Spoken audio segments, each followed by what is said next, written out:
Welcome to another episode of the After the Timeout podcast in partnership with the Illinois Basketball Coaches Association. Today's guest is Kim Wensits, head girls basketball coach at Yorkville High School. We talked to Coach Wensits about motivating players, creating a winning culture, the balance of running a system and adapting to your players, and much, much more. As always, thank you for listening to the After the Timeout podcast.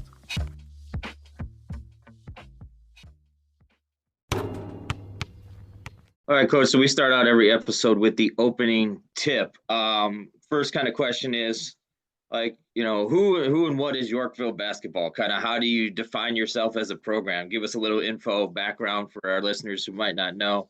We were talking before, and you said you're off to a good start here.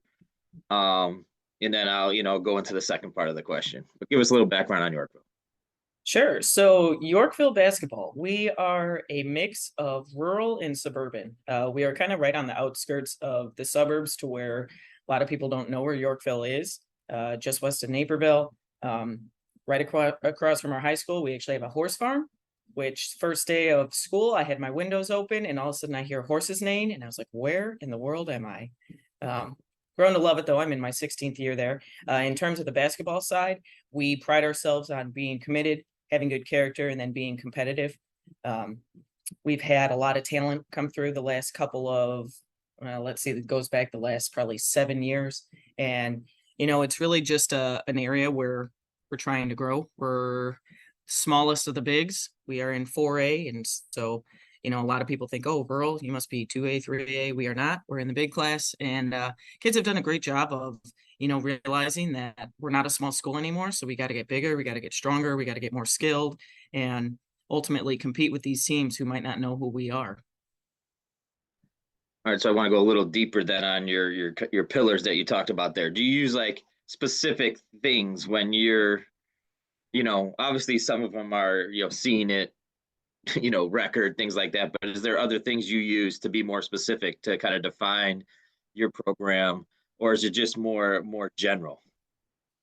I would say it's probably more general, but I feel like all areas of basketball kind of fall under those three pillars. Probably the most one in terms of the game side being the competitive aspect. And I very much believe that any team can beat any other team regardless of skill. I mean, we see it all the time when you watch sports that the underdogs, have a huge upset. It happened last night in football. Tennessee going down. That was a crazy game. But it really just comes down to, are you working hard? Are you trying to do the nitty gritty things, taking charges? We love taking charges in our program. That's something we have as a highlight. I actually changed the background on my phone this year to be everybody's favorite Gatorade flavor, because last year we had so many charges. Every time you take a charge, you get a Gatorade, that it was taking me forever to find it. So I'm like, let's just make this simple and make it the background of my phone. But again, part of the competitive aspect, you might be outskilled, and a lot of times we are when we're going up against teams that, just have more talented players, D1 athletes, but you can still win by doing those small details. And so that's what we try and hit home is, don't worry about how many points they score or where they're going to college, what kind of looks they're getting. Let's just go out and give it our all. And, anything can happen on any given night. They're breaking your bank with the Gatorade, huh? That's awesome. They really did last year. I like it. That's awesome.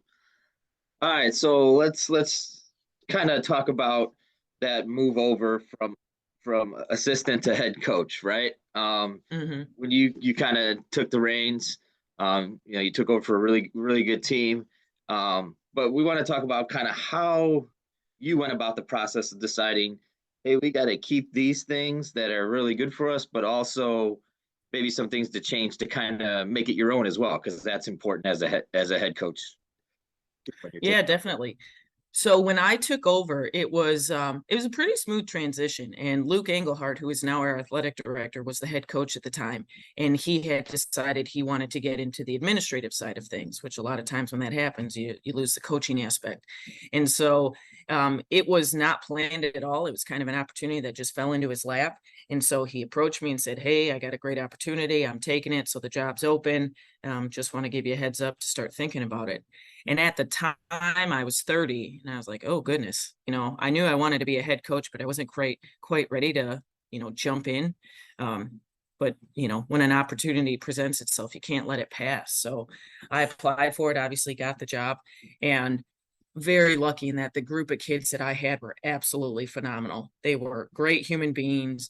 They worked incredibly hard. They were good basketball players, and they were just fun to be around. And so going into the season, I knew that I had the skills in order to be very successful. So it was really just kind of a matter of I didn't want to change too much in terms of the offensive side of what we were doing because I was young. I mean, I'm not going to lie. I did not have a ton of X's and O's knowledge. And, even to this day, I can improve on that. And, the longer you coach, it's obviously easier. So I wanted to keep that pretty simple for them and, not have a ton of changes. Biggest thing I wanted to change was I shouldn't say change, but where I wanted to put my stamp on the program was more of just the motivational aspect, what we do during practice, how we hold ourselves to a standard, just kind of tightening up those details to where when you're in a game, you're not taking short corners. You're not looking for the quickest way. We want to be detailed, we want to be oriented, and ultimately have fun. So I'm very big into motivation, so trying to motivate the kids. As you know, it's a grind of a season, and so try and keep them motivated throughout the 4 months. But also mix in just fun drills and get their input. There was a couple practice where it's like, all right, girls, we've had 3 practice in a row. What do you guys want to do? Let's do a fun team bonding activity. And, those were usually the most memorable practices. But really just kind of learning as I go, taking what was already there, not changing too much. And then, like I said, trying to keep them motivated throughout the season. So that season, right? You tied the school record for wins, but what did you learn about that from that first season that you still take today? And maybe having such success, what was kind of I guess fool's gold in that first season that you're like, oh, because you're a young coach, you're like, hey, okay, Yeah. it's gonna be this easy, right? So maybe kind of both sides of that. Sure. Probably the biggest thing I learned is that it's a lot easier to win when you have incredible talent around you. And I did with that team. We had 3 girls who ended up going on and playing D2 basketball. One of them is actually playing overseas right now, Katie Nolan. She's playing for a team in England, which super cool. First professional athlete we've ever had, I think, in our school. I think I'm safe to say that. So, quite an honor for her. But I had talent. I mean, I had talent, so that made it very easy. Uh, I learned that you have to persevere through all the challenges. There were several games where it was like, all right, we're down and out. There's no way we're going to win this. And then, the girls, they just responded, got after them at halftime, and they responded. It was at Ottawa. We were playing Lincoln Way West back when I think it was the first of the Guglielmo sisters. They might have had 2 on the team, but they were very good that year. And, we were, I think, down by 15 and ended up coming back and winning by 15. So just a great response. And we kind of did the same thing in our regional championship game against Naperville Central, which they had, I think her name was Mia. She ended up going and playing at maybe Northwestern or a Princeton, one of the very elite academic schools, and obviously Division 1. And it was the same thing. We were down at halftime, just not playing well. We were playing well. We weren't shooting well. And, just relax, trust the process. We've been here before. And they came back and we ended up winning that game by, I think, 25. And Andy Nussbaum, he's been around. He's coached a few good players. He's obviously a veteran coach. And for the kids just to respond, incredible. The other thing I would say I learned is your assistants are so valuable. And when I think of all of the regionals, I've won 2 regionals since becoming a head coach. Every single one of them, the assistants have had incredible impact on it. Whether it's helping keep the kids loose and motivated, whether it's looking at film and scout reports, how do we want to defend a team? We're playing them for the second, third time. What do we want to do differently? They have been great resources for me, especially being so young. So that probably would be another big takeaway I had is utilize your assistants and, find those basketball brains. Even on the boys side, we had a great boys coach at the time, Mike Dunn, who's now at York, and he was a great help. incredible basketball mind. I mean, you talk X's and O's, he knows what he's doing. I stole several plays from him. So utilize those people who are around you who, have more experience or just know more than you do in a certain area. Yes, I remember Mia. I think it was Lex Tagala. I remember Yep. coaching against her as well. And then my favorite line so far of the episode, Coach, was "It's easier to win when you have talent." I think we should all write that one down. So Absolutely. Getting into a little bit about the regional. You had mentioned it, and it kind of flows right into this question. You guys won a regional after 15 plus years at the school without one. And sometimes people don't realize that, yes, the X's and O's are important, and you kind of hit on the motivation, but how did you go about changing that culture a little bit in that long period and to build back up to that level of success? It really was a culmination of 3 to 4 seasons leading up to that. So we had the talent, obviously kids play for 3, 4 years on varsity when you're talented. So we had that talent at a young age, and we made it to the regional championship. I think, like when I think of Katie Nolan, I think we made it all 4 of her years. And we lost in the regional championship every single time. We lost at West Aurora against West Aurora, and we were up with, I don't know, 30 seconds to go by like 5, and kind of had a meltdown, fouled, missed free throws. They made their free throws, went into overtime. They ended up beating us in overtime. We then lost to Nequa Valley on our home court in a regional championship. That was a hard one. So it was just kind of the mindset of, we got here, now we need to get over the hump. So knowing that the year prior we had lost in the regional championship, that was 100% our motivator all off season. Once I took over in the summer, and I found out pretty early. I think I found out, well, I didn't find out till the middle of June, but I was the interim head coach, so to say, all of summer. And so the mindset was, we want to win a regional. It's not good enough just to get there. That was our goal 3 years prior. Now that we're getting there, we need to get over the hump and we need to win it. So kind of everything we did, that was the mindset of, this is our goal and we're not going to settle for anything less than that. It's something that, again, we talked about all year. And I think the kids just really did a great job of buying in. They knew they could get there. They knew they could be successful. And it was just a matter of, you got to come ready to play and take advantage of the opportunities that are there. So I was going to kind of follow up on that and that getting over the hump. And I think people don't realize how big of a hump that is. Just as Todd and I have been in those situations. So what were maybe some things in that 3-year period that you tweaked or changed or altered or to kind of help your team get over that hump, to go from getting to that regional, but then actually winning it and finishing it off? Probably one of the biggest things is trying to get some more challenging teams, get in those more difficult games. So that way, when you get to a regional championship and maybe you're down, it's not like this is the first time we've been down all season. And that's where, I mentioned playing Lincoln Way West. That was a great game for us because it was similar to what happened in that regional championship. So that would be one thing I would say. Also just trying to stay calm and let them know that it's okay if you're down. Like, teams come back. It's going to happen. We're not going to play our best basketball every game, but good teams find ways to win ugly. And so when shots aren't falling, what can you do to try and make positive plays, get something going to the hoop, try and get it into our posts? Again, we had size that year, which if you have size, you have talent, it makes it easier. Try and take advantage of those things. Our bench play was so crucial that year. And even I'm talking the kids who never even got in a minute.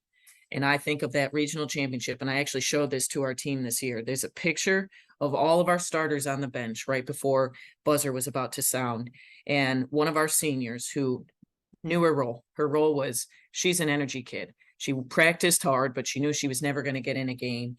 And we were up by so much, she was able to get into the regional championship, and she was right down in front of our bench in transition. Ball got past her wide open for a 3. And I said to her, drain it. And she did. And the bench just erupted. And so there's a picture captured of the kids celebrating for her. And that was, I showed the kids that this year. I said, this is why we won.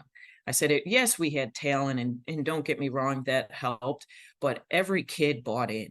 And you can try and preach it, try and have conversations with it. Sometimes it's out of your control, but with that team, I said, that girl right there, Jasmine Bracero is her name. I said, she was the most important person on that team. And she played the least amount of anybody on that team. And so I think, my kids this year really kind of got excited by that and saw that, we have a similar opportunity that can happen. And so I think that's huge, making sure you got everybody engaged from your best to, the kid who's last off the bench.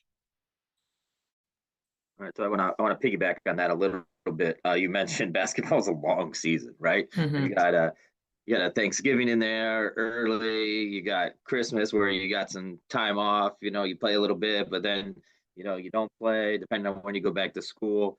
Um, so throughout that long season, what are some of the things you do to help your team, keep focused, right? Because it's easy to lose focus. Maybe you take an opponent lightly. You see their record, but you don't realize, hey, they've played a bunch of really good teams. Mm-hmm. Not getting too high or low and keeping them kind of motivated, through those down periods, but not too high during those up periods. Probably my two things I would say is, one, change it up at practice. And the kids have kind of given me a lot of feedback throughout the years of, don't do the same drills. You can do the same type of drills. And I very much believe that, you should have segmented practices where you work on individual skill work, passing, dribbling, then offensive skill work, team skill work, defense. So I'm very much have a regimented practice, but they get bored if you do the same ball handling every day, if you do the same transition drill every day. So trying to change that up. The other thing, implement as much fun as you can. Theme practices has kind of been a big thing lately. When you look at Twitter, you see a lot of teams trying to do different theme practices. So we'll throw those in and letting the kids pick. We did a white lies the other day, and, they had some good ones on there. Also, it doesn't have to be all basketball. I think we played floor hockey one year over Christmas break, and that also helps with the competitive edge, actually. So you really get to find out who are your kids that want to win when you start playing something and it's nothing to do with basketball. Trying to do team-related activities. Every year at Christmas time, we always do some kind of program gathering. I think the year we won the regional, we did a pancake decorating contest.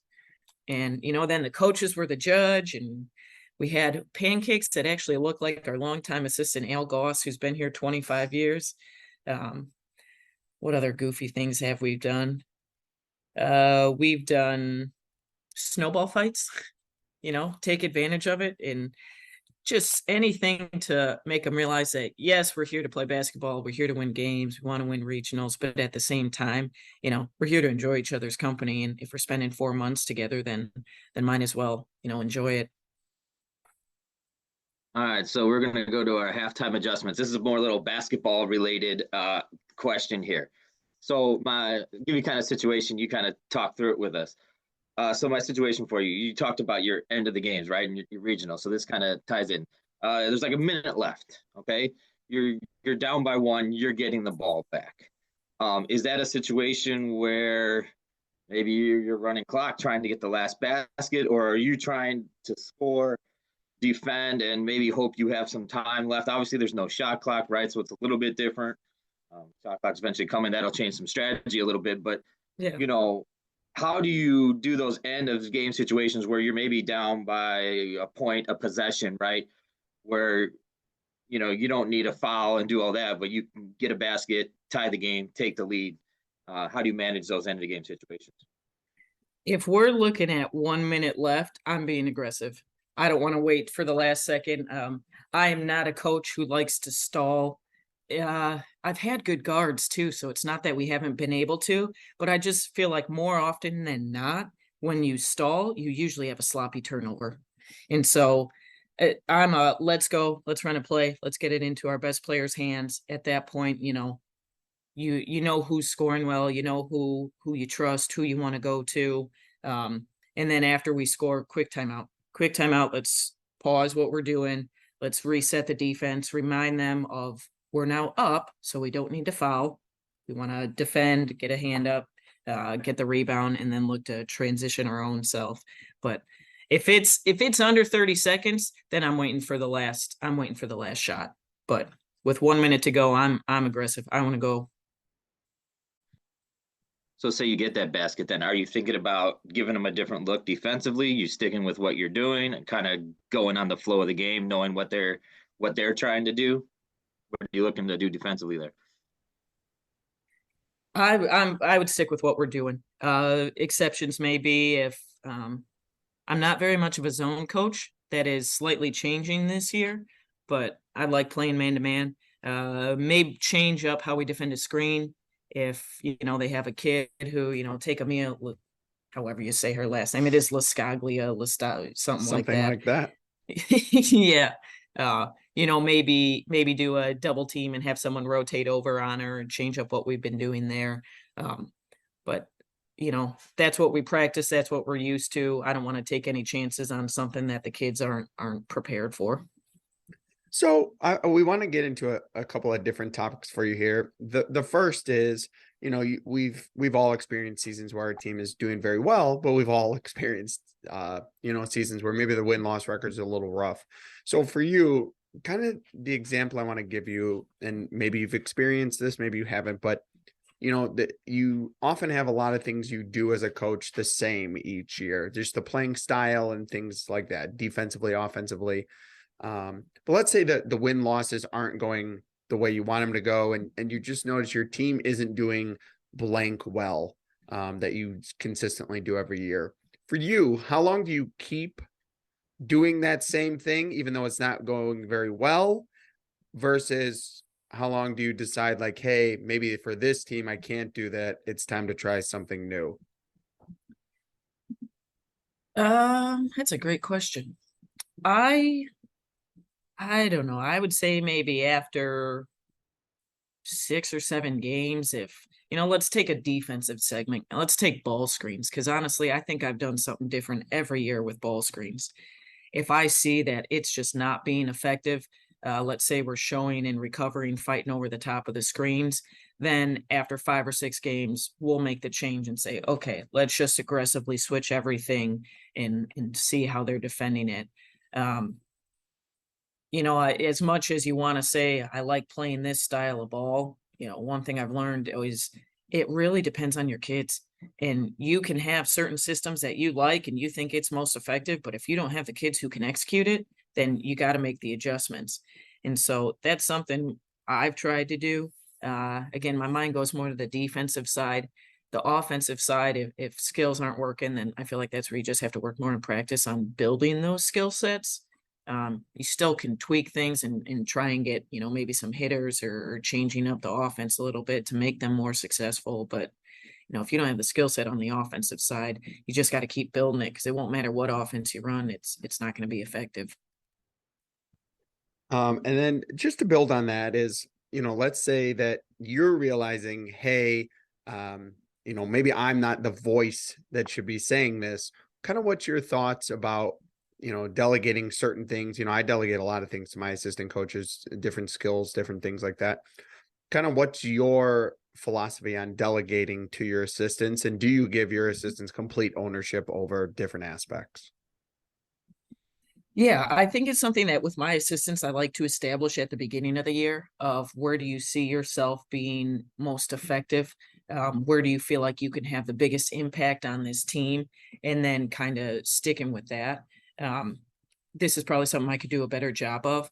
And I've had, I think, 3 or 4 different 4. I'm on my 4th assistant right now, which all have gone on to, other opportunities, which has been a great thing. One went over to a different high school to become a head varsity baseball coach.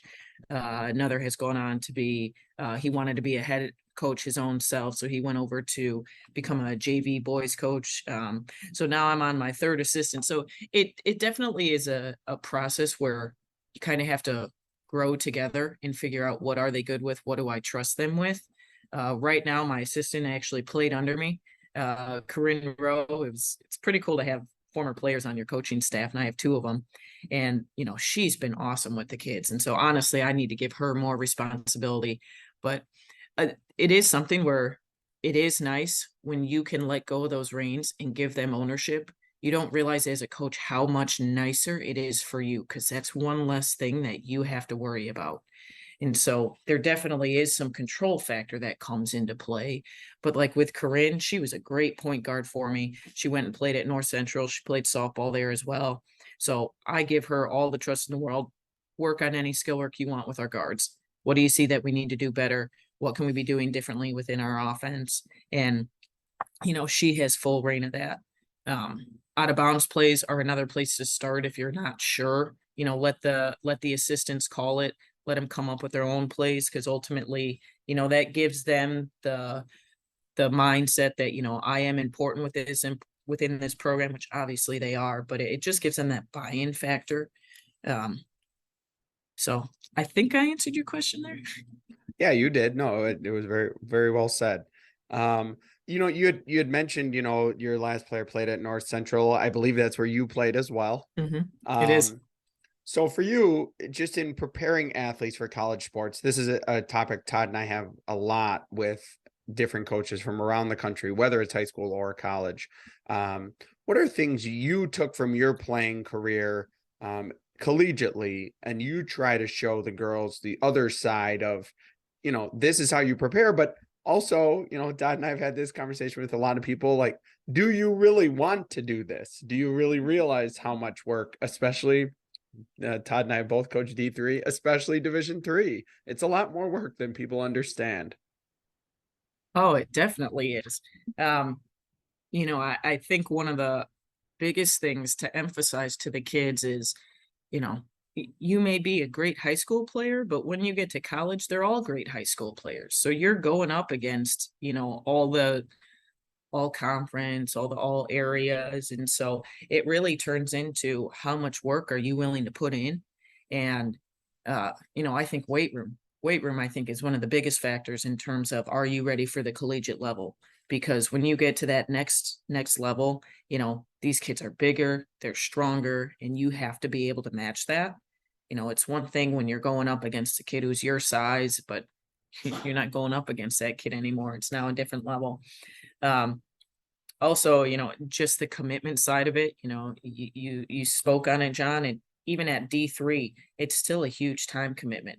And I was very fortunate when I played that I only played for 3 years, and I think I missed one class throughout all of my 3 years. North Central did a phenomenal job of making education the priority. And so we did not get pulled from class a lot.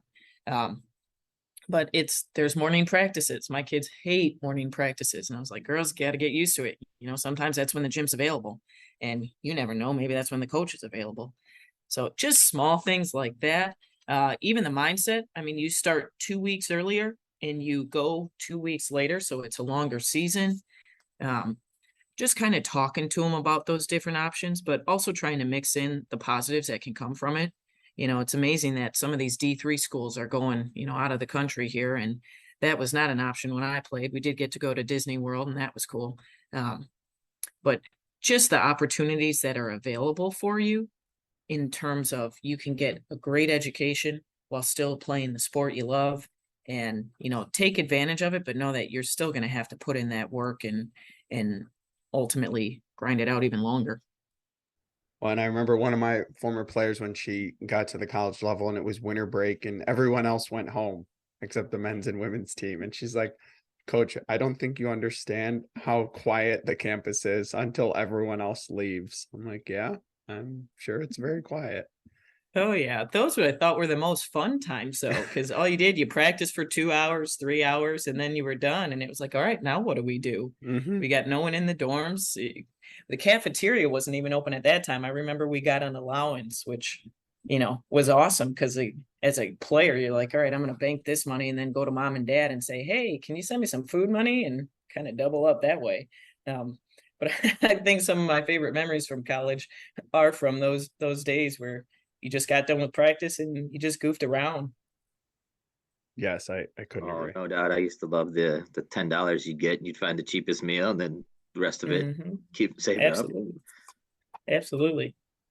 All right, so I want to get back to your program and more of a program wide thought here. Building that continuity between your varsity, sophomore, and freshman level. Obviously, freshman, sophomore, you have different skills and different things that you're trying to implement. So how do you go about kind of building that continuity so the freshmen, towards that end of the year are now ready for things that they're going to see as a sophomore, and then obviously sophomores, depending on your who pulls up and whatever, or now they got to be ready for that varsity level, which is each level is a pretty big jump, right? Oh yeah. Especially in girls basketball where there's a tendency to move players up, right? If it's a really good freshman, but they're not quite ready for, they're going to be on the sophomore. So, how do you go about building that continuity within your program?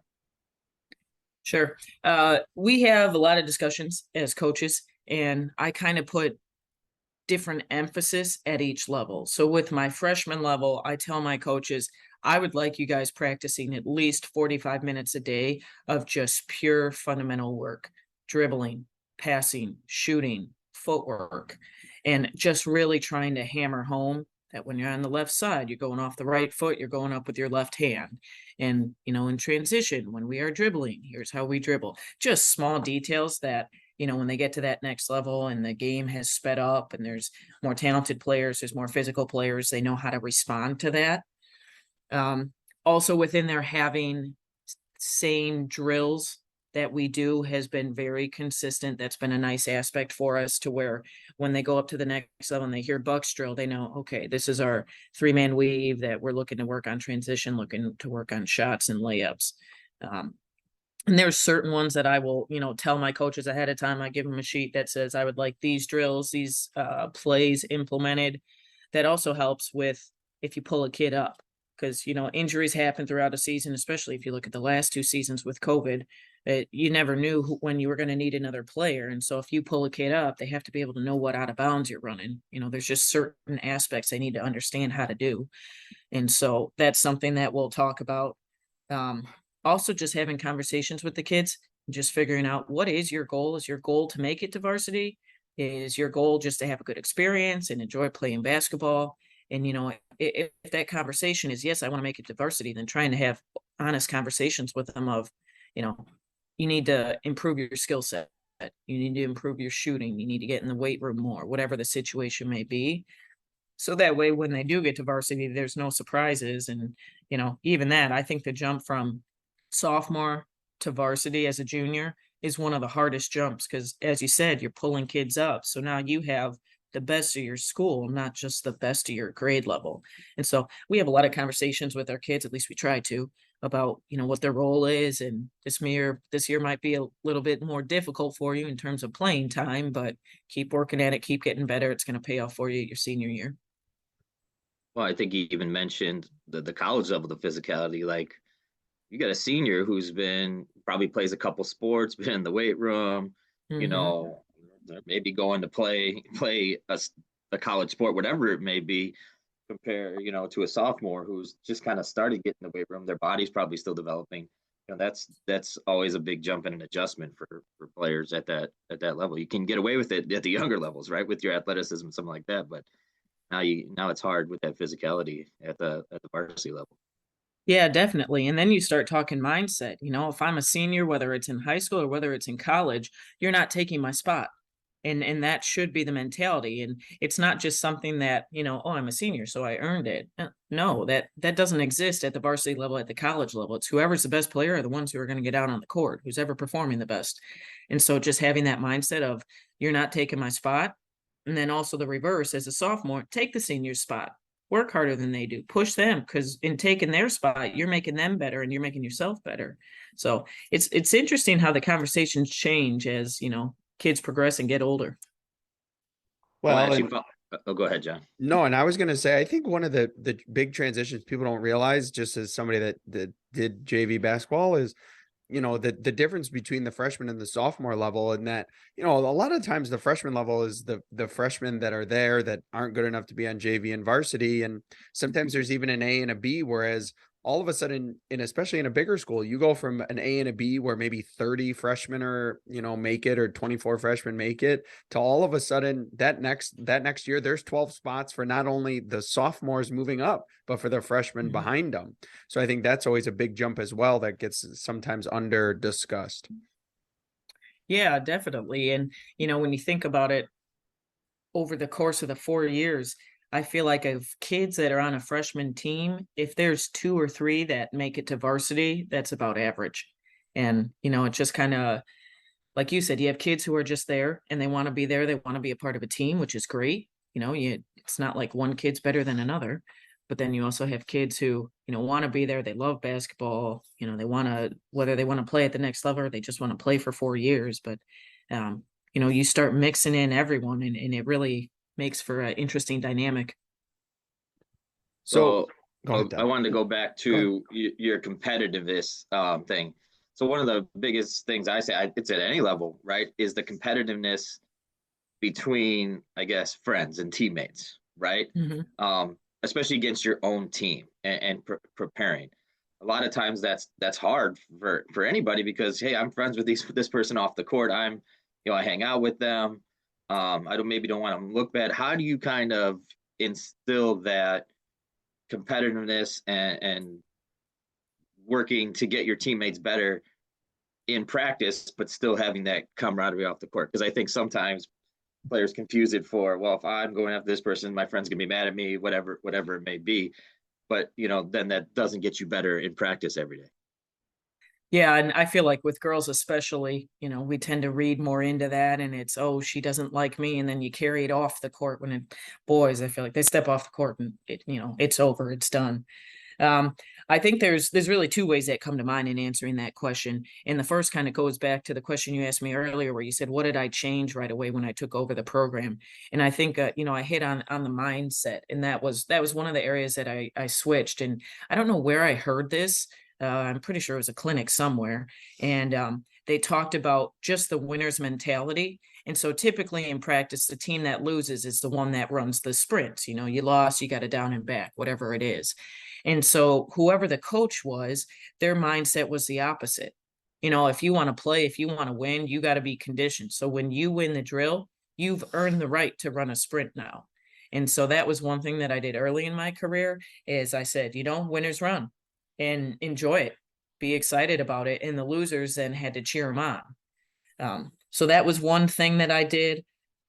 This year, trying something new, and I actually stole this from our boys coach, John Holokovsky, who I don't know where he got it from. I think Twitter somewhere, and he found a competitive cauldron. And basically, it's just a Google spreadsheet where you're keeping track of every drill. You win the drill, you lose the drill. Shooting numbers. I got shooting numbers all attached to that, and just trying to have that competitive aspect of who's winning the most drills. And it's kind of twofold. As a coach, it helps because this year I actually kept 15 kids, and they're talented players, and we've had 2 games, 2 different starting lineups, and I can see that being consistent throughout the season. And so just trying to show them the competitive numbers of where am I at, where do I need to be. But then again, from the girls' side, just reminding them of we're all here to support one another, love one another. We all want to win. So when the practice is over, it's thanks for pushing me kind of a mentality, not I can't believe you did that to me. You made me look bad, whatever's going through girls' minds at the time. So definitely a lot of conversations and just more mental coaching than the physical coaching. So just before we get into the last 2 segments, I really wanted to hit on, Todd and I, our show has now gone in partnership with the IBCA, the Illinois Basketball Coaches Association. And Todd and I are not only just the IBCA, but just local state coaching organizations. So this doesn't even have to be necessarily just targeted at the IBCA, but, I know you play an active role in the IBCA. So why do you feel like for you, state coaching organizations are important? Why do you think it's important for the coaches to get involved, and how do we continue to kind of grow those organizations? Sure. First thing that comes in mind is all about the collaboration, and then building those relationships to where if you need something, you have someone you can go to. State clinics also are a great aspect. I've gone to the state clinic every year, I believe. I think I might have missed one in there, but every year. And there's never a clinic I've been to, regardless of who the names are, that I haven't pulled something from it. And, the IBCA, I think, has done a great job of getting some phenomenal speakers over the years. And I know they're continuing to look at that and try and revamp it a little bit for next year. but there's been great speakers where whether it's a drill, whether it's how you organize your practice, how you help coach kids through a long season, I've always gotten something from that. But also, just like I said, back to the relationship piece of it, being able to know coaches in your area and reach out to them has been an awesome resource. And I'll take, for example, Plainfield North played St. Ignatius. Plainfield North is in our conference. We play them. That's our first home opener, first conference opener. We play them a week from Tuesday. And Cara Doyle, I've worked with through Grow the Game initiatives. And, I went and I watched her and she's like, I'll send you the film afterwards. So she sent me the film, also shared her scout report. And oh my God, her scout report's awesome. I'm 100% stealing what she does. She has simplified it for the kids. And I think I'm on my third or fourth different variation of a scout report. And so just small details like that, where it's like, hey, I never thought of doing something like this. And, if it weren't for the IBCA and for getting involved in different coaching organizations, I would never have had that relationship. It would have still just been me going to the gym, trying to film it, trying to take notes, doing the best I can, when it's like, why are we working so hard when, we can try and collaborate, and it's, it makes everybody else more competitive. So I think those have been great takeaways for me in terms of how the clinics and just coaches groups have been a good thing.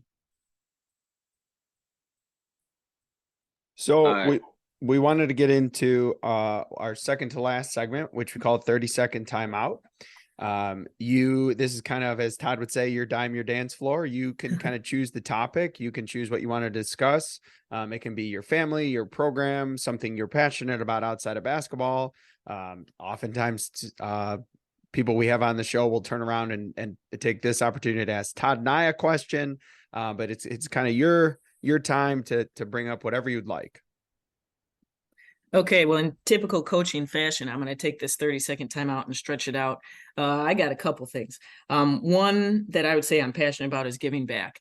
And so I think anytime you're in an opportunity to do so, you need to. And especially when you're in charge of a program and you got 40 to 50 kids underneath you, it's good to show them that we need to give back because we are in a great place. We have great opportunities that are given to us. So let's do the same for others. So two of the ways that, we try and give back is, the first one is I started a Hoops for Hope game with Oswego High School 13 years ago, actually. We're in our 12th year of the event, but it started 13 years ago because of the COVID year in there. And it is a basketball game. We just play each other, and all funds and awareness go to Kale's Angels, which is a local pediatric organization. And so kids get very excited for the game. It's usually been a huge turnout. We've raised over $40,000 in our 12 years of doing this event. And I think this year is actually going to be our biggest year. We have a grill that we're going to be raffling off. It's not a Traeger, but it's just like a Traeger. And I should know the name, and I'm sorry I don't. But follow me on Twitter, and you'll see stuff. You can buy a ticket. It's a grill valued at $1,400. So we're excited about that one. A lot of opportunity to raise money there. Also, Hoops for Hope. Grow the Game. I mentioned that a few minutes ago, and that is an event that Terry Rogers started at New Trier High School. And if you haven't had her on your show, she's one I absolutely would try to get on. Terry is just a phenomenal human, and the whole initiative there is trying to, empower women and continue to, grow our game and let them know that women want to have equal opportunities. That's all we're asking for, is give us an opportunity. And Terry gave the example of, if she were going for the head boys job in one of her local areas, let's say Libertyville, her being, God, I don't know how many regional championships she's up to. I think she's in the double digits. She's been downstate. She's obviously won a sectional championship if she's been downstate. Very successful coach.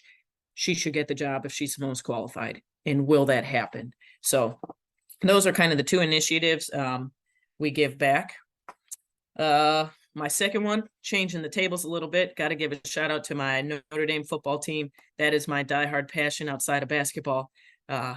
I always get mad when we have games on Saturdays and I can't watch, but it's all right. So go Irish. Let's beat those Trojans next week. And then last, I'm gonna flip it back to you guys now. What would you say is the biggest lesson you have learned throughout any of your coaching years? I'm gonna keep it vague.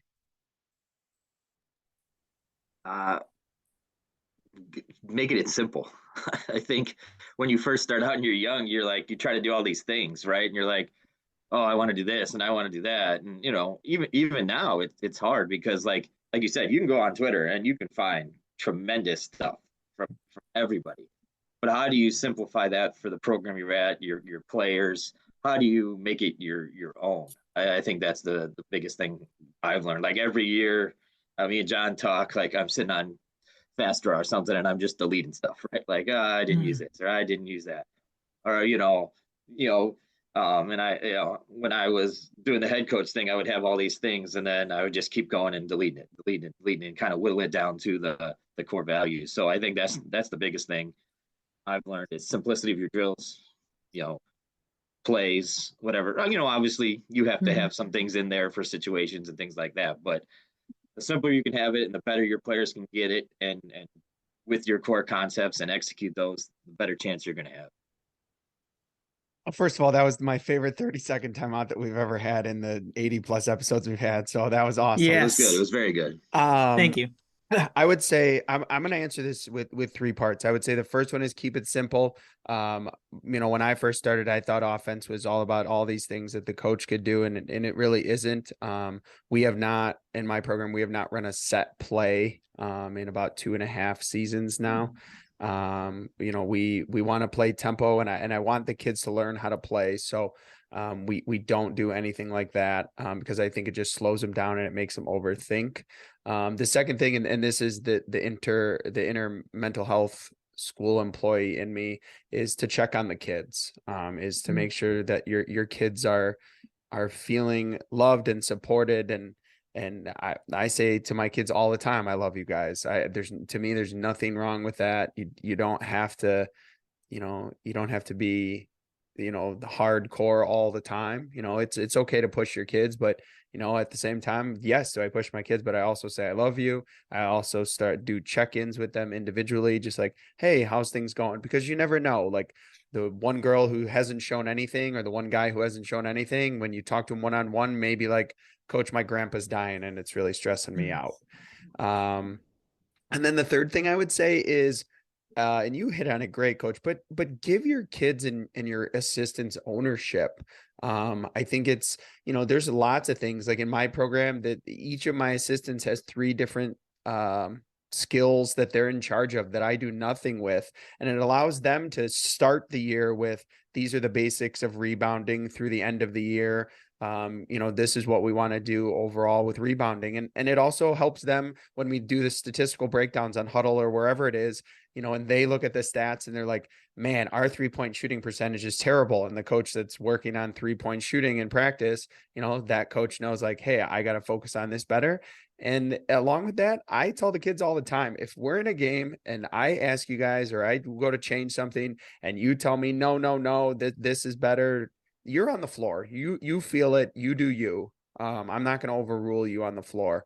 And I think so oftentimes, especially when I was a young coach, my first year, I thought it was all about, you have to have all the answers. You have to have all the power. You have to do all these things. And what I realized it's not. Sometimes the best thing you could do is just trust the people around you. So that was more, I guess, my long-winded answer to that question. No, I love it. That's great feedback on all your points. And all right. Before we get to our quick hitters, we will, for our listeners, we will share Cal's Angels and Grow the Game information. We did some stuff when I was at Harper with Cal's Angels. It's a tremendous organization. They do amazing things. And Grow the Game is so awesome. So we will definitely share all the information. Obviously, check out Coach's Twitter as well to get some of that stuff. So we're going to move to quick hitters, Coach. This is kind of where sometimes it goes off the rails. All right. It always goes off the rails. Rapid fire questions, throwing them at you. Most of the time, not basketball related. First one, favorite cartoon character of all time? Ariel. Oh, okay. I got 2 girls at home, so I love me some Little Mermaid. I'm up to date on my princesses with my girls. So. Okay. So Thanksgiving is coming up. So the first part of this is your favorite Thanksgiving food. I gotta go with the mashed potatoes with butter, heavy whipping cream, and salt. It's not healthy, but it's amazing. I love it. We went hard. All right, now let's go the other side. The grossest, your least favorite Thanksgiving food. Rutabaga, hands down. Can't say I've ever It's had. hard to peel. It smells disgusting. No. All right. I just don't ask me how to spell rutabaga either. No. All right. So from your college playing days, maybe your favorite college road trip story. Oh, honestly, for whatever reason, I don't know if it was our coach loved it, but every road trip, we always went to Cracker Barrel. Everyone. And, it turned into okay, here we go. Cracker Barrel it is. And to this day, I don't think I've stepped foot in one. But, when I think back to those bus trips, I think back to Cracker Barrel. I like that. Yeah, we when I was in college, we went to Florida my senior year, and we went to Golden Corral every night. So I'm not a big fan of Golden Corral anymore. Yeah. All right. Something you miss about being an assistant. The side comments and conversations that you can have with kids in the middle of practice. And most of the time they were completely off task. And as a head coach, actually, I think I would encourage my assistant to do it because I think it helps keep the kids loose. But just being able to kind of goof around with them and like, hey, what you having for dinner? Mm-hmm. And, just random stuff that's nothing about basketball, but, it lets them know that you're human and, you have interests outside of just the sport. Yeah, I will say I do miss those as well. Those are always some interesting conversations. Mm-hmm. All right, last one. Favorite family holiday tradition for your family? Well, I'm going to go back to when I was a kid. So my mom and dad had it was like it's similar to the concept of an advent calendar, but it was actually a chimney. And the chimney was filled with 25 small paper boxes. And every day you would open up a new box. And inside of it, my mom and dad would always just fill it with a different gift. Sometimes it was $1. Sometimes it was a lottery ticket. Other times it was a piece of candy. But then on certain days, my dad loves doing scavenger hunts, and he actually does it with my niece and nephews. And they would have different clues in there that would lead us to a bigger prize. And so I can remember, I think I got The Little Mermaid on VHS one year.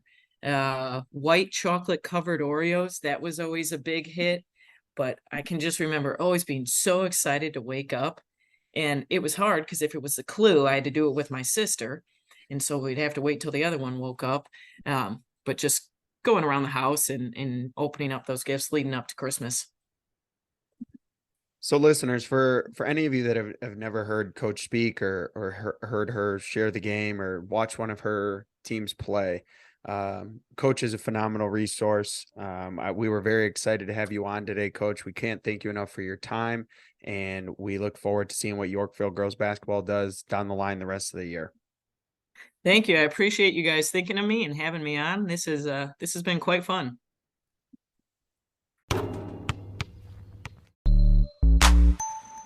Thank you for listening to another episode of the After the Timeout podcast in concert with the Illinois Basketball Coaches Association. Please remember to give us a 5-star rating wherever you may listen. For more show content and upcoming episodes, follow us on Twitter at After the Timeout and subscribe to our podcast for upcoming episodes. Thank you for listening.